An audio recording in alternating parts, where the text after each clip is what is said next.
Europe 1, 7h18. Patrick Cohen, votre invité, professeur de toxicologie et ancien directeur de l'unité INRA du Centre de recherche sur la toxicité des contaminants alimentaires. Bonjour Bernard Salle. Bonjour. Tout le monde se souvient de ces photos de rats déformés par les tumeurs, rats nourris avec du maïs génétiquement modifié. C'était en 2012 avec la une du Nouvel Obs. Oui, les OGM sont des poisons, qui accompagnaient les résultats d'une étude du professeur Seralini. Vous faites partie du comité de pilotage d'une contre-étude dont les premiers résultats sont dévoilés ce matin dans le Figaro. On peut dire qu'elle invalide complètement l'enquête Seralini ? Alors, c'est tout à fait vrai. Donc, c'est une étude financée par l'Europe qui a été coordonnée par Pablo Steinberg, donc en Allemagne. Et l'étude a été réalisée conformément aux lignes directrices avec 50 rats par régime. Et ils n'ont pas trouvé, au bout de 2 ans, donc une augmentation du nombre de tumeurs chez les rats qui avaient donc été nourris avec du maïs OGM. Et vous avez procédé de la même façon que Seralini, c'est-à-dire sur des animaux, sauf que les rats que vous avez utilisés n'étaient pas les mêmes. Ce que vous dites, c'est qu'il y avait un problème dans l'enquête Seralini sur le choix des rats utilisés avec une lignée connue pour développer naturellement des tumeurs. Alors, c'est vrai, tous les rats développent des tumeurs de façon spontanée. Beaucoup d'animaux développent des tumeurs de façon spontanée, des chiens, etc. La souche qu'a utilisée Gilles-Éric Seralini était tout à fait indiquée pour des essais à 90 jours. En revanche, elle est plutôt déconseillée pour des études à long terme à 2 ans, puisqu'elle fait beaucoup plus de tumeurs que la souche qui est conseillée et qui est utilisée dans l'étude européenne. Ce que vous avez fait, ce qui a été fait, c'est une étude de très grande ampleur. On parle de 2200, plus de 2000 animaux qui ont été sacrifiés pour cette étude, professeur Salle.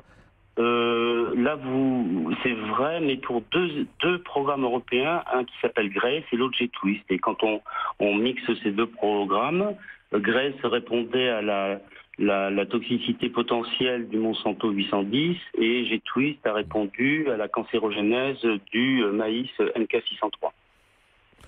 Donc aujourd'hui, on ne peut pas dire que absorber du maïs OGM provoque des cancers chez l'homme ou chez l'animal. Aujourd'hui, on ne peut pas dire que manger du maïs provoque du cancer chez le rat. Chez le rat et par projection éventuellement chez les humains. Par projection chez les humains, mais tout essai a des faux négatifs et des faux positifs.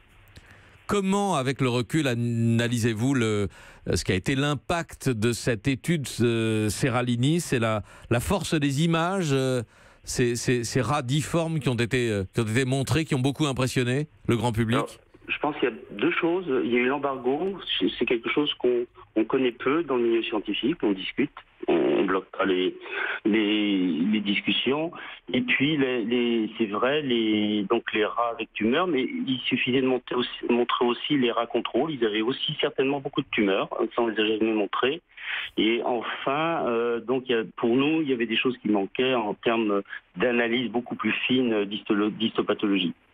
Quand vous parlez d'embargo, c'est le secret qui a été apposé notamment pour les journalistes scientifiques sur le protocole de l'expérimentation. Hein. Tout à fait. C'est-à-dire que les journalistes et les différents experts qui pouvaient regarder cette étude n'ont pas eu accès aux détails du protocole et de la procédure. Hein. C'est exact.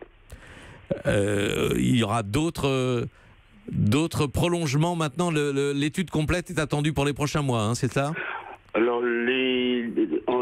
milieu scientifique, donc on soumet des articles et il faut attendre à peu près 2 mois, 3 mois, 4 mois qu'ils soient,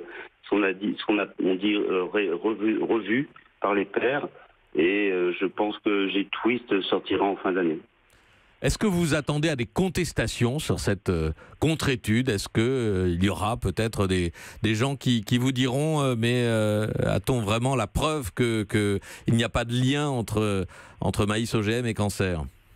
Alors, il y aura des contestations, ce qui est tout à fait logique, et surtout dans ce domaine des OGM, sur les résultats et l'interprétation des résultats.